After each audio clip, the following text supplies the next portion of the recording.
So what we're going to go over is Zirlux Acetal, right?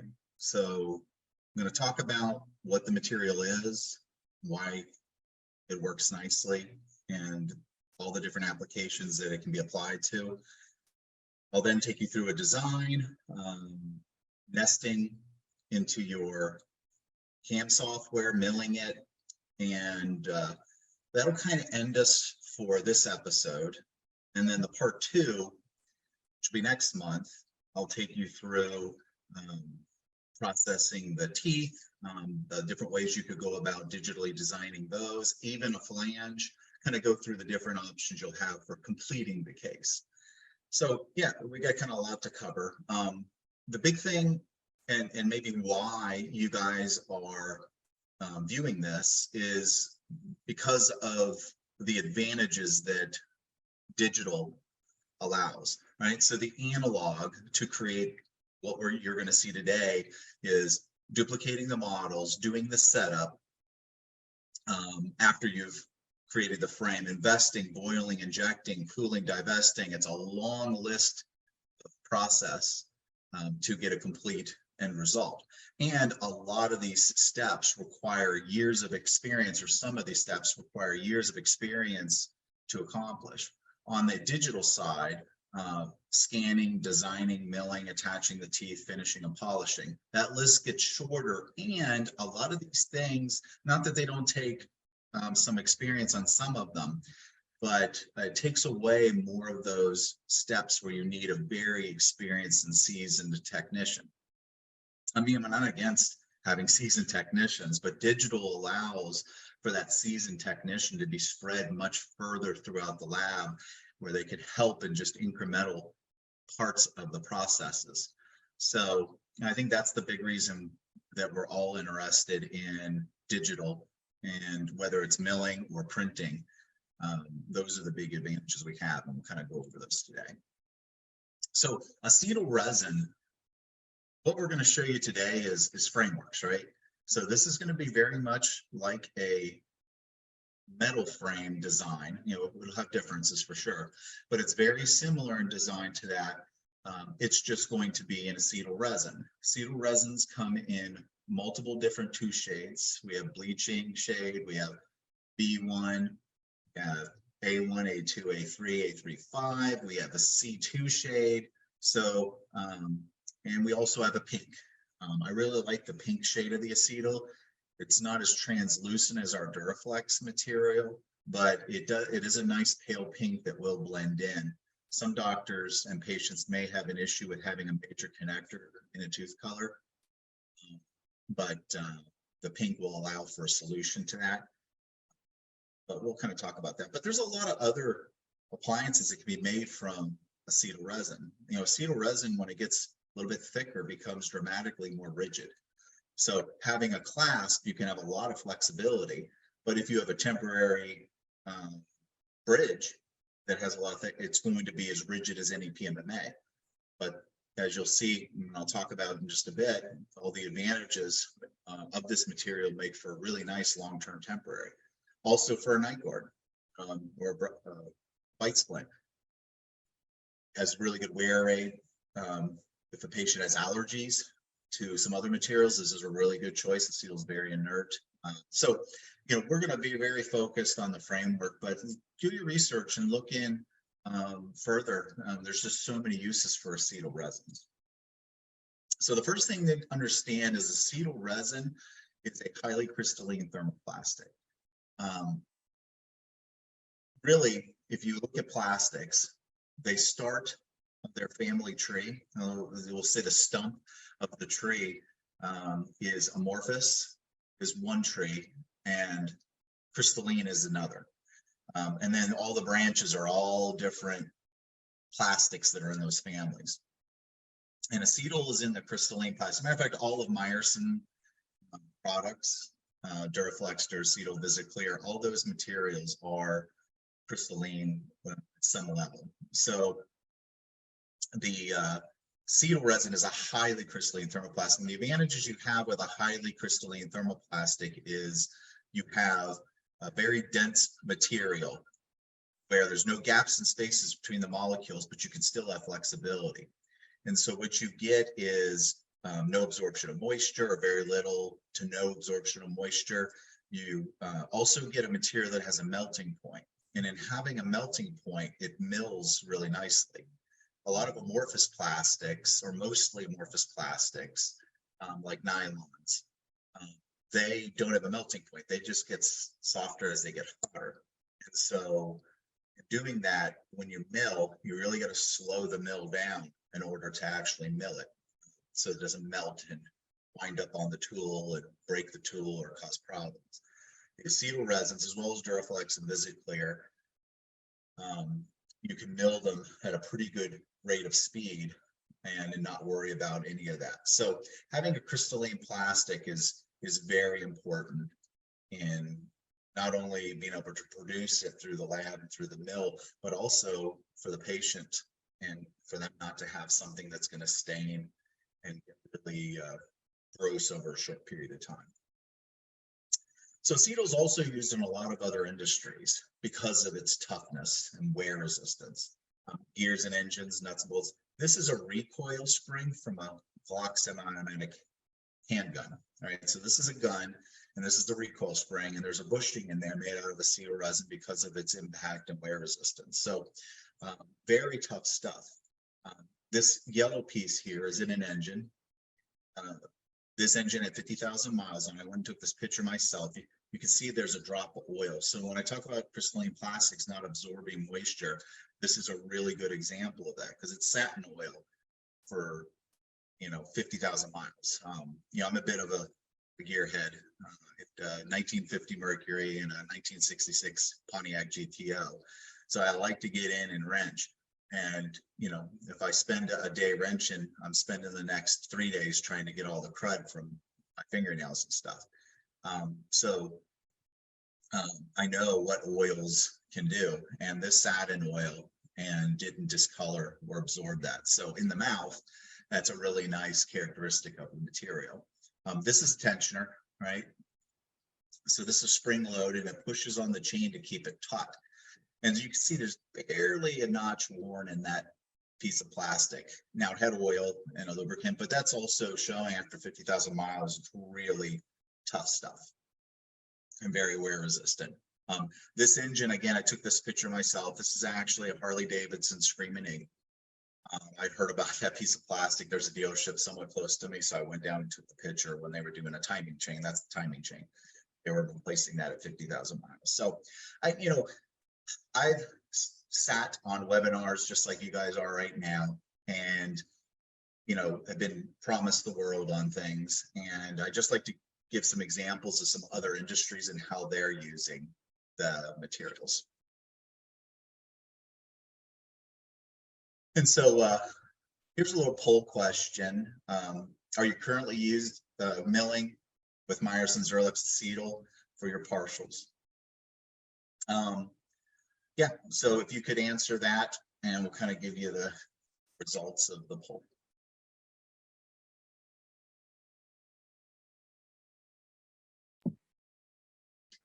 So far, Kris, we're up to 40% of our attendees are using acetal and 60% are not. Okay, good. So it's a good mix. Yeah, so thank you so much, everybody, for answering. Yep. And so I'm going to go into designing a framework using 3Shape first. I'll then move into showing designing in ExoCAD, just so guys out there have experience or the option of both softwares. You can kind of decide which one you like, the way that the workflow is very similar to each other, but they do have some differences. And then once I'm done kind of with slides of the design, I'm actually going to move over to my ExoCAD and actually run through a design really quickly, just so you can see like real time how that workflow goes. So with 3Shape, the first thing you'll do is find your path of insertion, right? So you're going to want to angle the model so that each tooth that you're going to have a clasp placed on has the undercut presented where you would like it, right? Mostly that would be towards the tip of the clasp. because that's going to be the flexible area of the clasp. So you'd want it to deal with most of the deepest undercuts. With reshape, it shows its undercut and the amount of undercut in colors. Yellow is the lightest amount of undercut, moving to kind of an orange and transitioning to a red being the most intense or deepest undercut. And that'll show you how Exocad does it, which is similar but different. And so you want to tilt and move so that you get undercuts where you want them. And we'll kind of show you what happens once you hit next. It'll then block out from 0, which means the very height of the undercut straight down. You can affect that. You can do degrees of undercut and some things like that. I like starting so that it blocks it out from that height of contour straight down. All right, and this is what it'll look like when it blocks out that undercut. It'll look pink, and that's kind of your wax, right? That's what's been blocked out. And so once it blocks out from the height down, you can then go in with your waxing tool and remove that, right? So our class is going to come across here. And so I'm going to leave block out here because when our clasp turns in or becomes part of the major connector, it's going to have very little flexibility. All right, your 60 to 80% of the clasp is going to flex, but in that area there, once you process acrylic onto that frame, that area of the partial or clasp is going to cease to be flexible. So you need to be at or above the height of contour and then drop into that deeper undercut. And don't be afraid with these to utilize the linguals for retention. Again, with metal, you would not do that. But with a metal frame, it's 100% rigid. I mean, the major connector of that metal frame is going to have 0 flex or movement to it. With an acetal frame, you are going to have some flex and movement. So there's times where I'll engage the lingual undercut and actually use the facial clasp as reciprocation instead of it being the retention and using the major connector as reciprocation. So definitely keep in mind that you can really manipulate the undercuts much easier with these materials.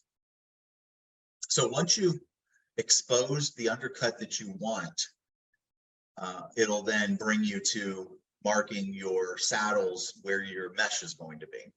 All right, and there's a couple different ways you could do this. I'm going to show you one way with 3Shape. I'll show you one way with Exocad in the slides, and then when I do my digital design, I'll show you a little bit of a different way that kind of speeds things up a little bit. So you're going to mark where you're going to have your mesh. At that point, if you wanted tissue stops, you could mark your tissue stops, or you could have them hang off the back, however you want, but you do need to have a tissue stop on the mesh. With metal, one of the reasons we have tissue stops is to keep the partial stable while you're processing acrylic to it. With flexible partials, it's especially important because they can flex, of course, a lot more than metal would. So mark your major your mesh and then apply. This is what it'll look like. And you can move these around and try to make the holes. You could also do a solid sheet there. So it would create no holes. It would create a solid sheet. And then you could manually come back and punch holes through. That's the way I like to do it. Probably the way I'll do it when I show you an Exocad, but that's up to you. With your resin gap, right? So I would like to see your mesh thickness 9/10 to a millimeter, and I'd like to see the block out or space underneath that mesh to be 9/10 to a millimeter. All right, that's going to allow for a nice substantial butt joint on the underside. So when we butt that acrylic, it'll be a nice thick amount and we'll keep movement down to a minimum. Same thing with the actual mesh itself, keeping it a little thicker. Again, the acetal resins, as they get a little thicker, dramatically become more rigid. So it'll keep that mesh pretty nice and rigid. That's also why I like punching the holes myself, because I have control and I can kind of keep more material there so that I don't get as much flex and movement. Again, with these partials, we want to have flex where we have it, but we want to have it rigid where we don't want the flex, right? So we have to design accordingly. And then next, you'll mark your major connector and then apply. And it smooths everything. This is one thing that's nice about 3Shape compared to ExoCAD is it brings the pieces and parts together very smoothly. Whereas ExoCAD, you have to go in here and you'll see that you have to kind of smooth those things together. So it helps to speed that part of it up a bit. And then your major connector, I find these settings get me to about a millimeter thick major connector. And that's where I'd like you to be to get the proper amount of rigidity, but in just enough flexibility. So that's at about 8/10, and then the waxing thickness at about 100 or 1/10. The waxing thickness, I think the default is 0.30. I like to bump it down to 0.10. That's going to expose and let a little bit more of the texture, like the rugae and things, kind of show through. And so if you bump this up to 0.3, I would bump this down to maybe 0.6 or 0.7, because as you bump this up, it makes everything a little thicker. So play around with those and see, settle in where you want that to be. But this right here gets me to where I want to be, which is at about a millimeter thick major connector. With your clasps, you'll mark your spline for your clasps, and then you can use your control and shift key and then the roller on your mouse, and you can just hold on those and just roll them, and it'll make them bigger. If you hold control and shift, it'll move it up and down and out from the tooth, making it bigger. And so this is the default. You just pick the generic clasp. This is what I'd like to see for acetyl resin. All right, this is the size. You're looking at probably about 3 millimeters across here, maybe 8/10 thick. Here you're looking at probably 1.5 millimeters to 2, and again, probably 6/10 to 8/10 thick, and then kind of finalizing it to a tip.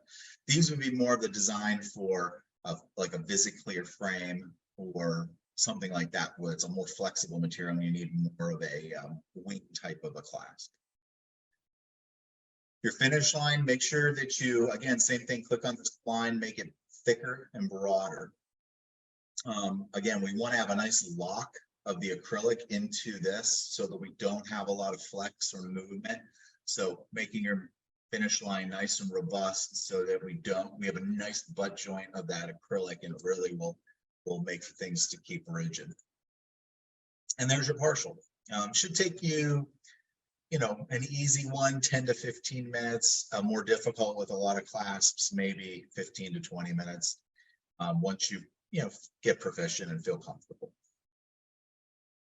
All right, moving on to ExoCAD.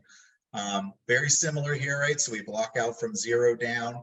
ExoCAD has more of a gradient of color. It starts with a blue, moves to green, kind of goes to a yellow, then to an orange, and then to a red, right? So it has more of a gradient to really show the undercut.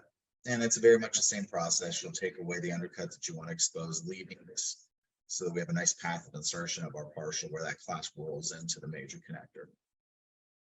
ExoCAD, and the next step has you mark the mesh and the major connector all in the same step. So it's a little different than 3Shape. And again, tissue stop on this one, overlapping everything. You can do a rest as long as it's a substantially cut rest prep. They work really nice with the acetyl resin. All right. Then again, you can do your solid, and I'll show you that, or you can do holes. I'm leaning way more towards the solid these days, so I can put my own retentive holes in.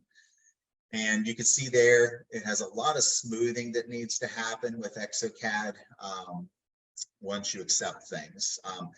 ExoCAD gives you more freedom to add material when and where you want compared to 3Shape. 3Shape, once you create a spline, it kind of holds you to that. Whereas ExoCAD, you create a spline there.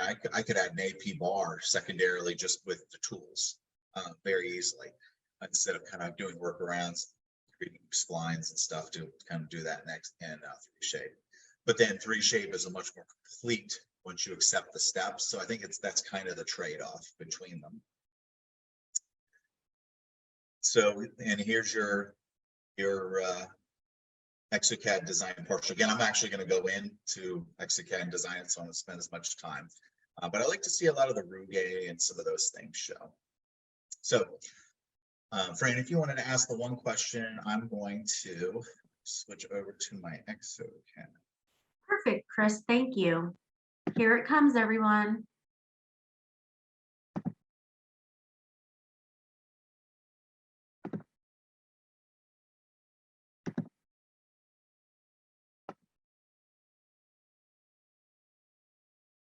So it says, what will you be purchasing in the next 6 months? And choice is a new mill, 3D printer, design software. Well, as busy as things have been, kind of need one of everything, I think. Yeah, and this directly, ties to this presentation as far as getting these partials Yep, made, the process that we'll go through will cover every single one of those things. So it's definitely applies. All right, so design. So kind of work you through it. First thing it's going to have you do is find your path of insertion, right? So you can kind of see, and this line here is that path, and that's where it's lined up right now. So you can see we're way heavy on our undercut here. You can kind of look and see we have 0 undercut represented there. We have heavy undercut here. So we're going to kind of position things so that we get a little bit more of an angle we want. And we're going to set from view. All right, and so now we can take a look.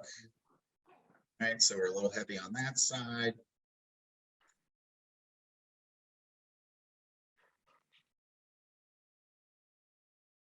All right, so that all looks pretty good.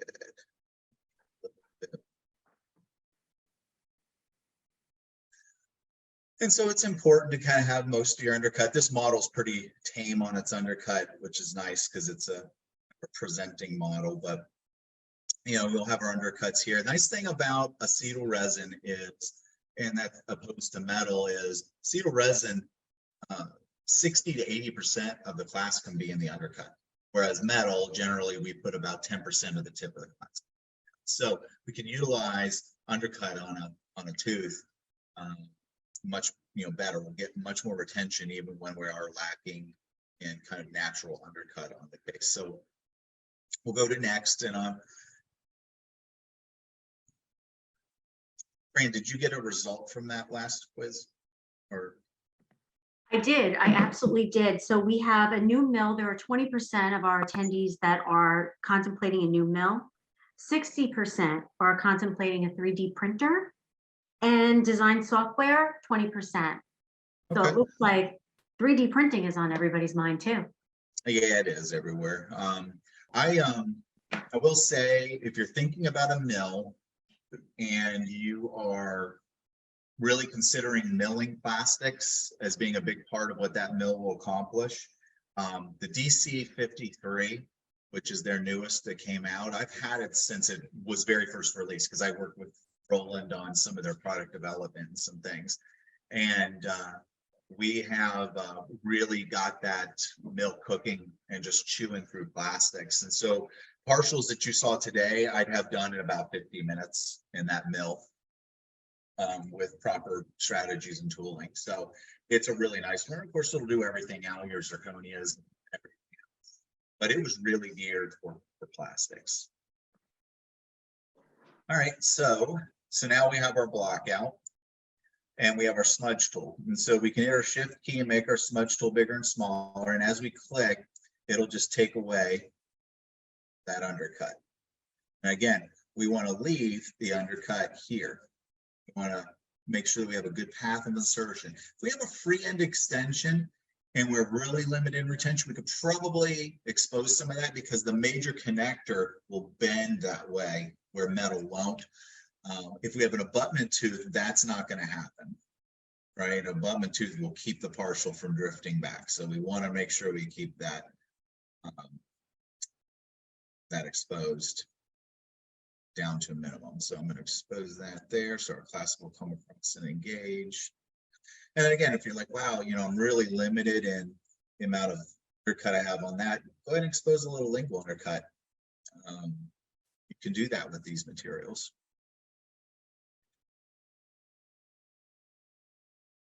The DC 53 comes with a 4mm tool option, and it's pretty nice.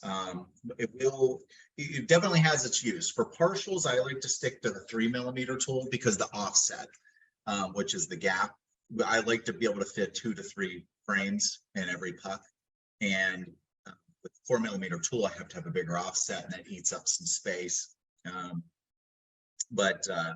yeah, it's got a much more robust spindle and a much more the tool and the way that it holds is much more robust. And so once you mark your space, you're just going to double click. And I'm going to go through this relatively quick. So if I don't do things as absolutely pretty as I could, don't get angry at me. So we can hit edit curve in case, like here, if I want to get a little closer. So I usually go through and just kind of haphazardly mark everything and get it in the general area. And then I can go in and kind of sneak them around and adjust them a little bit. I'm still in kind of still got the edit curve. So any curve that I click on, I can then go and change. All right, so I'm going to edit new. So once I get that done, it's just asking me draw connector and mesh, right? Like I said, the Hexacat has you do them all at the same time. I'm going to do a little. And if your spline is created, you can go in and directly. Now, with the two designs I showed you, I did the clasp secondarily. I found my major connector is going to be at about 1 millimeter. My clasps, it'll create it at about 1 millimeter thick. So I've started creating my clasps at the same time as my major connector, instead of doing them as a secondary thing. I'm doing this on top. It's a little slow, goofy. All right, I'm going to do a pink frame in acetal, so I'm going to expand down onto the tissue a little bit. If it was a tooth color, we could bring it and leave it up on the tooth. So that's kind of why you're seeing that there.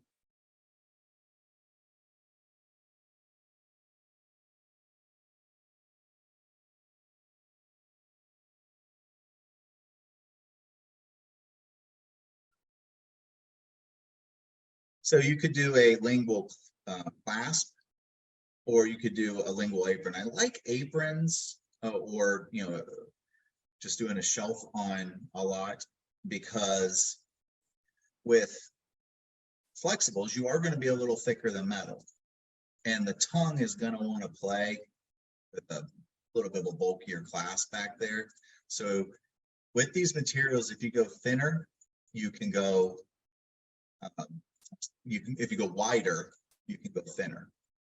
And so with an apron type of a connector, you can, you're going wider, so you can make it a lot thinner, which will be less irritating to the patient's tongue. So that's why I went ahead and capped that on the inside here. It's so difficult to do trainings when you're doing digital design.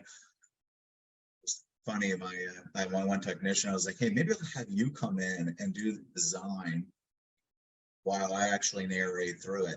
Because it's like trying to, pat your head and rub your belly at the same time, and when you speak and kind of design all at once. There's some guys out there that are really good at it. I find I'm numb, I start concentrating and it gets zoned in, especially when I'm on my laptop, because the screen is so much smaller. Normal design, but so that's generally it. Again, not super pretty, but it'll get the job done. So we'll go to next. And this is where I'm going to go into my settings. And I don't like I said, I've started doing the smooth. And what the smooth is just a solid sheet. You don't have to worry about anything. I'm going to go ahead and bump my thickness up to 0.9, and this is the space underneath. I'm going to move it up to 0.9. And that'll give me a nice thick amount of material as well as enough space underneath. My major connector thickness, 1 to 1.1 millimeter, right around 1 millimeter is going to give you a good amount of flexibility. If you have a really broad major connector, you could make that thinner.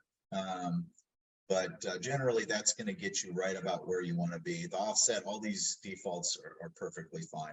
And then we'll hit apply. When we apply, it'll kind of bring everything together, and you'll see we'll have just a little bit of smoothing that you'll have to do right where the different materials come together. And then there's also there's also a time where you'll have to kind of move into expert mode to actually smooth, because there's certain parts that I don't like to apply until I've smoothed, and so this is one of them. And so you can see this is kind of how it'll turn out. You can see our clasps will need a little smoothing. So I'm going to go to expert, and I'm going to use this tool right here, which if you hover says edit wax, and you have your options here to add, take away, or just smooth. You hit your shift key and make it bigger, and I'm just going to go along, power more, and I'm just going to smooth it. And again, I'm not going to make it look super pretty just because of time.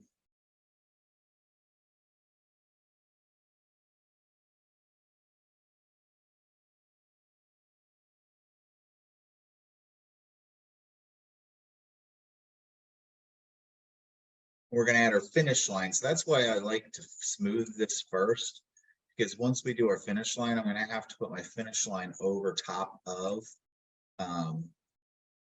this material. And if it's not kind of nice, so we can hit our takeaway, take some of that down. And if we put our finish line over top of that, it can be kind of it can go smooth or it can't. And if we smooth, we just know that it's gonna accept that. So I'm gonna go in here, right, and hit my smooth. When we do the clasps, like I said, I like them to be about 6/10 to 8/10. Our major connector is 1 millimeter, so you might be going, hey, why, your clasps are going to be thick. When you come in here and smooth, you're going to take it down to about the thickness that you're going to want to see. So it all kind of works out in the end, and it definitely saves you probably a good 5 minutes of time in designing to do that. And so that looks pretty good. So I'm going to go out of wizard, and everything is what I wanted. So I'm going to go to next.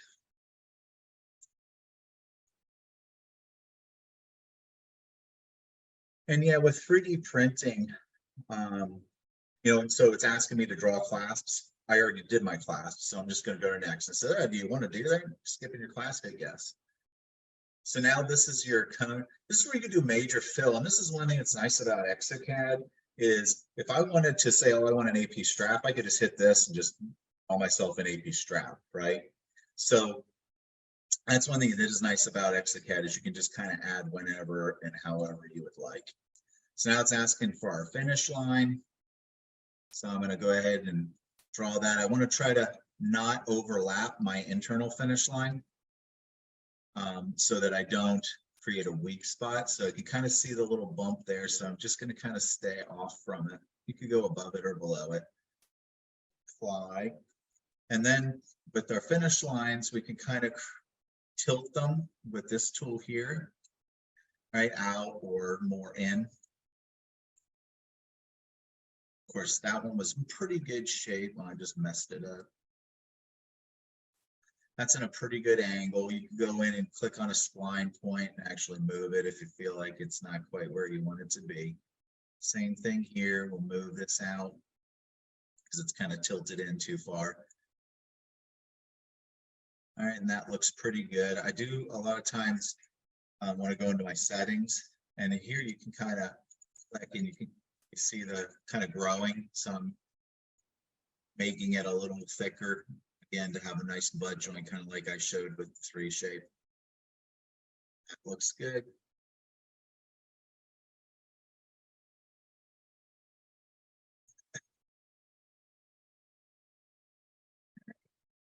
So we can edit wax, right? So again, with Exocad, we get a little bit of a joint created. I'll kind of make this more of a less of a bump and a little bit more of a nice transition into the major connector. finish this on a little bit.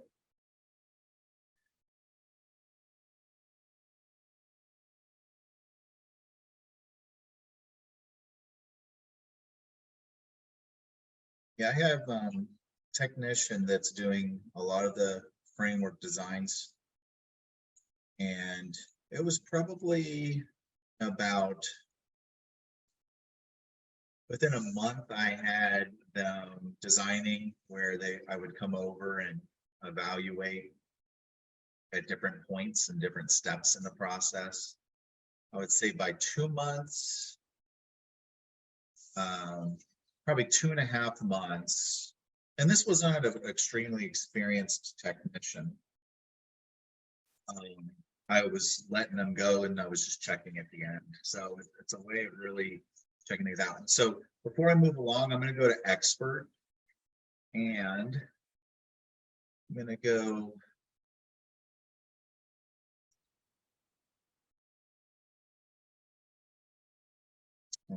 my little let's see here. All right, so down here, this little green little thing, I don't know what they're trying to show there, but this one will allow you to at different points. So I click and you see how it makes that. Now I'm going to make my mesh. All right, and I can hit my shift key and make things smaller. Just 2 there. There's different things you can do, but this one here says delete wax. So whatever I marked, it'll delete. And so this one I like to use for my just create my mesh. And keep in mind, you're wrapping acrylic around this. So you don't need a bunch of little holes. You just need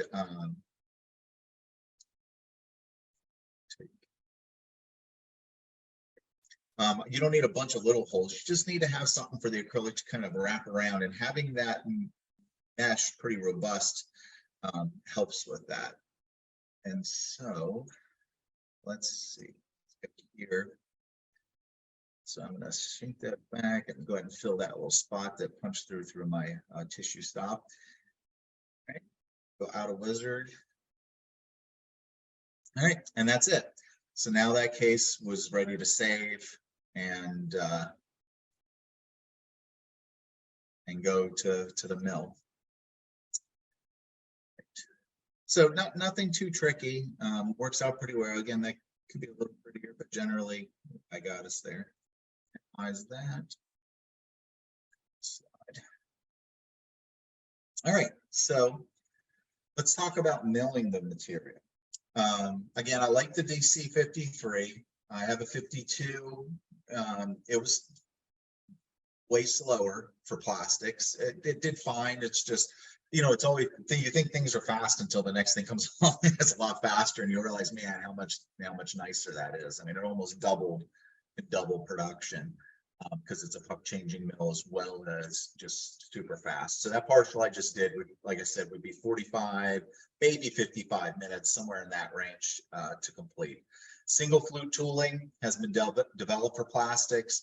Nice thing about single flute tooling is, one, it takes big chunks and throws them away, so it doesn't give anything a chance to really heat up too badly when you're going at a high rate of speed. Also, single flute tools can take 75% bite of its width. So a 3mm tool can take like a little bit under 2.5mm bite of material. So dual flutes, they can only take a 50% bite. And so like right now, Roland has the 4mm tool in dual flute, but they're actually developing, actually I have tinkered around with some things they're working with a 4mm single flute tool. So single flute's the way to go. I would say for a partial, you could probably definitely do the 3, the 2mm and the 1. I don't think you need to go to the 0.6. That's a little overkill for a frame. There's just not that much intricate areas that small, that 0.4 mm smaller tool than the tool need, and that will save you some milling time. Again, a 3mm tool requires anywhere from a 3.5 to a 4mm offset. A 4mm tool is going to require, 5 to 6 millimeter offset, and you could see the difference in how much space it eats up. And for all of us, we're all in business, and I would say about 20% of the time I can fit 3 partials in a puck. Probably the rest of the time I can fit 2. It's very rare that I can't fit 2. Might have a big old partial in there, but sometimes I can find a small little partial down the road, their case, that will fit into that. So definitely, you're make do as many cases out of one puck as you possibly can. And then once you mill, one thing that's nice about the 53 is it does have a camera. So the way they set everything up, it's really quiet. It's really, the casing of it is really quiet. And it's also, they've really separated the spindle and the tooling from the actual milling chamber, which makes keep everything really clean. And because of that, it's hard. You can only kind of see the side and the bottom of the puck if you kind of look through the window. So they have a camera in there where you can see the job and make sure that everything's going nicely. Matter of fact, you can, I think through Wi-Fi, you could be at home and have mill jobs going and check on them. So that's a pretty cool thing. Doing your supports, as you can see, placing these in there, you could do some small unilaterals in these spaces in the future. Some of those, if it's a tooth colored acetal, you could do long-term temporaries in areas. So not only can you usually fit 2 to 3 frameworks in a puck, but you can usually fit a lot of other smaller appliances in those extra pucks. Matter of fact, a lot of the guys here in the lab call me a hoarder because I just keep hanging on to pucks, and it finally convinced me to kind of keep a hold of 3 or 4 pucks per shade of used pucks, because you're never going to run into that many single little things to run through there, so I can keep my inventory down. And then you can kind of see the results. They come out of the mill, whether it be a VHF mill. That's what this is. I do have a VHF mill as well, which is a really good mill as well.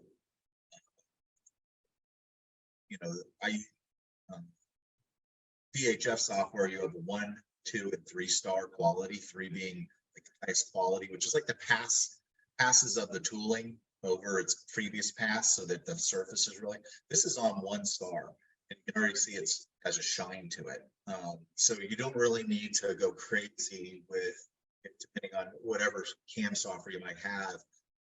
I would start out and pick the lowest quality, and I think you're going to find it is more than adequate in the surface texture that you get from it.